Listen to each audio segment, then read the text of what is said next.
बिस्मिल्लाहिर्रहमानिर्रहीम। अस्सलाम वालेकुम नाज़रीन। सेवन शरीफ में करोड़ों रुपए की लागत से लगाए जाने वाले साफ पानी के आरओ प्लांट बिल्कुल नाकारा हो चुके हैं।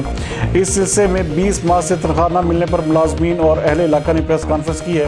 इस हवाले से देखते हैं वकार अली मल्लाह की ये रिपोर्ट। बिस्मिल्लाहिर्रहमानिर्रहीम। मां निहायत शुक्रगुज़ार तव्हां चइने करंदड़ी प्रेस कारवां जो आहियां जो तव्हां असां जेके हिन मंछर पंचायत जी तरफ़ां ही जेका फॉर्म गॾु थियो आहे हीअ असां सभु कोर्ट में वियल आहियूं। इहे सभई गॾु थी तव्हांजे जेका सुप्रीम असां कोर्ट में जेका दाख़िल कई आहे एप्लीकेशन सा ही आहे जंहिंजी अॼु तारीख़ कई उन तारीख़ ते उहो एक्शन न आयो। वरी असांखे जज साहिबु 23 तारीख़ ॾिनी आहे हिन महीने जी। मां इहो चवणु चाहियां थो त असां जे मंछर में सुप्रीम कोर्ट सोमोटो वरितो जो बि मंछर जो ख़राबु थियण जे करे ऐं सोमोटो वरितईं उनजे करे उनजो ऑर्डर पहिरीं निकितो त मंछर जे मालान खे जेके बि मंछर में या आस पास में जेके मुतासिर आहिनि जंहिं पाणी ज़रूरी थी वियो आहे त उन्हनि खे पंहिंजे आरो प्लांट पाणी पीअण ॾियो ताकी हीअ तव्हां माइग्रेशन ते लॾे न वञनि। उनखां पोइ उहे 2011 खां ई आरो प्लांट शुरू थिया जेके 2015 में तयारु थी हलिया। तक़रीबन 70 प्लांट 69 आहिनि जेके लॻी चुका आहिनि। उन्हनि बि मुलाज़िम आहिनि पाकोसिस जा हिकिड़ी कंपनी ॿी RBOD हिकिड़ी कंपनी एरिकेशन। इन टिनी इदारनि खे उन्हनि मधु कयो जो हुननि आरो प्लांट लॻाया। उन्हनि आरो प्लांटनि में भई मां उन्हनि ॻोठाण खे उते मुलाज़िम रखियो हुओ चौकीदार ऐं ऑपरेटर। उहे हिन वक़्त जी 2011 खां वठी हेसि ताईं उहे कमु कंदा रहनि था एॾी नीति कमु कनि पिया। पर उन्हनि खे वरी जेको सो हैंडवर्क कयो आहे हाणे पब्लिक हेल्थ वारनि जे सभु में गवर्नमेंट कयो आहे छो जो एरिकेशन ऐं RBOD वारनि जो हिकिड़ी का खातो न हो। उन्हनि खे चयो त हीअ हिननि खे ॾियो।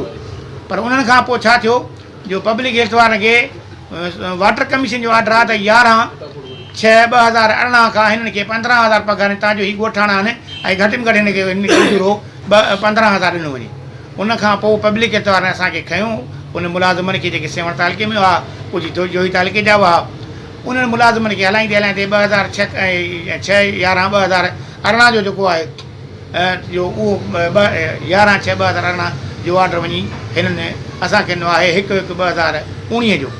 उन्हनि में हिन असांखे लिस्ट ॾिनी आहे त हीअ तव्हांजा मुलाज़िम आहिनि। हिननि मां असीं 45 मुलाज़िमनि खे पघार ॾींदासीं बाक़ी ॿियनि खे पोइ बि असीं ॾींदासीं।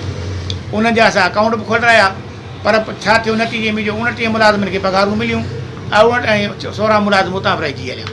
उनखां पोइ छा थियो जो असां हुनखे चई थकासीं उनखां टुप जवाबु तव्हांखे मुलाज़िम नथा रखी सघूं। असांखे ख़बर पई त हिननि मुलाज़िम उन जाइ ते ॿिया रखी बि रहिया आहिनि। हाणे 23 आरो प्लांट आहिनि RBOD जा उन्हनि जा 46 मुलाज़िम 16 आरो प्लांट आहिनि असांजा एरिकेशन जा जिन में 34 मुलाज़िम आहिनि। उहे 34 मुलाज़िमनि मां सिर्फ़ु हिननि खे हाणे 80 मुलाज़िम 45 मुलाज़िम बाक़ी हिननि जेको सो 35 मुलाज़िम न रखिया आहिनि। हीअ तुंहिंजा वोटर हिन खे पाणी पीअण लाइ बि ॾियो ऐं कॉन्ट्रेक्टनि जो बहाल करे हिन खे बहाल कयो वञे तव्हांजो ॿिए हिन ग़रीबनि जो हक़ु ॿियो न मारे। असीं वधीक पुरज़ोर अपील सां कयूं त जेकॾहिं असांखे हक़ु न मिलियो त हीअ ग़रीब काॾे ते वेंदा ऐं हीअ ज़ाहिर आहे जेके हिननि खे हक़ु न मिलियो त हीअ रोड बि बंदि कंदा ऐं हीअ अॻिते हली डाहूं कुकू बि कंदा। असीं तव्हांजे हिन प्रेस कॉन्फ्रेंस जे तरफ़ सां सुप्रीम कोर्ट खे अपील था कयूं त ख़ुदा रा ॿियो कहिड़ो ऑर्डर कढो जल्दी त हिन मंछर जे माण्हुनि जेके रहियल आहिनि उन्हनि खे ॿियो त रोज़गार कोन मिलियो पर घटि में घटि पाणी पीअण लाइ त मिले। जेके तव्हांजा ऑर्डर असांजे अॻियां हीअ रखिया आहिनि जेके मां तव्हांजे अॻियां कढी वठो आहियां हीअ जेको ऑर्डर आहे सुप्रीम कोर्ट जो जे हिन में बि तव्हांजा मिनर्स जज साहिब खां ॾिनो आहे। हाणे तव्हांखे वरी असीं अपील था कयूं supreme court J chief of justice Pakistan खे त ख़ुदा रा हिन ऑर्डर ते तव्हां वरी कहिड़ो छा त कढो ऑर्डर त हीअ यकदमि सोमोटो वठी ऐं इहे सिविल जज हिन खे तहरीक वठी ऐं माण्हुनि खे पाणी पीअण लाइ ॾियनि। ॿियो को असांखे आसिरो कोन्हे कंहिं बि गवर्नमेंट खे मां असांखे को आसिरो कोन्हे। महिरबानी करे असां वरी बि पुरज़ोर अपील था कयूं त मंछर तबाह थी चुको आहे 20 साल खां बर्बादु आहियूं ऐं असांखे तबाही खां बचायो वञो ऐं मंछर खे बहाल कयो वञे। जेसीं ताईं मंछर बहाल थिए तेसीं ताईं आरो प्लांट फंक्शन हुजनि जीअं असांजा हिते माड़ू वारा माण्हू रहियल आहिनि उहे पाणी पीअण लाइ है जज साहब के सामने कि इन्होंने जो प्लांट थे उन पर मनपसंद लोगों को जिनको रखा है उनकी भी 20 महीने की तनख्वाह में से सिर्फ 6 महीने की तनख्वाह दी है। उन 45 में से भी 29 लोगों को दिए बाकी को नहीं दिए। हता कि यहाँ पे 80 मुलाजिम होने चाहिए थे। 80 मुलाजमों की जगह पे उन्होंने 45 को आर्डर्स दिए कॉन्ट्रैक्ट बेस वो भी 6 महीने के जो कि हम 6-7 साल से वहाँ पे काम कर रहे हैं। हालांकि सुप्रीम कोर्ट का भी आर्डर है और वाटर कमीशन की भी डायरेक्शन है, ये पब्लिक हेल्थ का इंजीनियर उसको मिसयूज़ कर रहा है।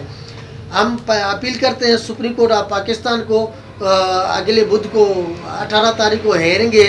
हम आज आपके प्रेस क्लब की तवज्जो से आला ऐवानों तक और प्रेस क्लब अपना सुप्रीम कोर्ट को भी रिक्वेस्ट कर रहे हैं कि खुदारा हमारी सुनी जाए। यहाँ पे आपके आर्डर को मिसयूज़ किया जा रहा है और हमारा कोई तदारक नहीं हो रहा है। 20 मंथ की तनख्वाह जो है 15,000 के हिसाब से 30,000 पर प्लांट में कितनी करप्शन हो रही है, ये हमारे साथ जुल्म हो रहा है। हम इस जुल्म ज़्यादती के खिलाफ एहतजाज भी करते रहेंगे, प्रेस कॉन्फ्रेंस भी करते रहेंगे, धरने भी देते रहेंगे और अपना कानूनी हक भी चलाते रहेंगे, कोर्टों में भी जाएंगे। ये हमारी अपील है, इस ऐवान आला ऐवानों तक पहुँचाएँ और सुप्रीम कोर्ट ऑफ पाकिस्तान तक। जेके आरो प्लांट हिननि सुप्रीम कोर्ट जे आर्डर सां मंछुर जे पसगदाई में रहंदड़ ॻोठनि में क़ाइमु कया हुआ, त हिननि खे ॻोठाणनि खे मिठो पाणी ॾिनो वञे, छो त मंछुर तबाह थी चुको आहे ऐं मंछुर जो पाणी मुकमल ज़हरीलो थी वियो आहे। उन्हनि प्लांटनि ते जेके मुलाज़िम हुया उन्हनि खे उन वक़्त में जेके बि कंपनियूं हुयूं जेके उनखे हलाइनि पियूं उहे पघारूं ॾींदियूं हुयूं, पर गुज़िरियल 20 महीननि खां वठी उन्हनि खे पघारूं नथियूं मिलनि। सुप्रीम कोर्ट जे आर्डर ऐं वाटर कमीशन जे आर्डरनि मूजिबि हिननि इहे टोटल प्लांट जेको सो हैंडओवर कया आहिनि पब्लिक हेल्थ खे।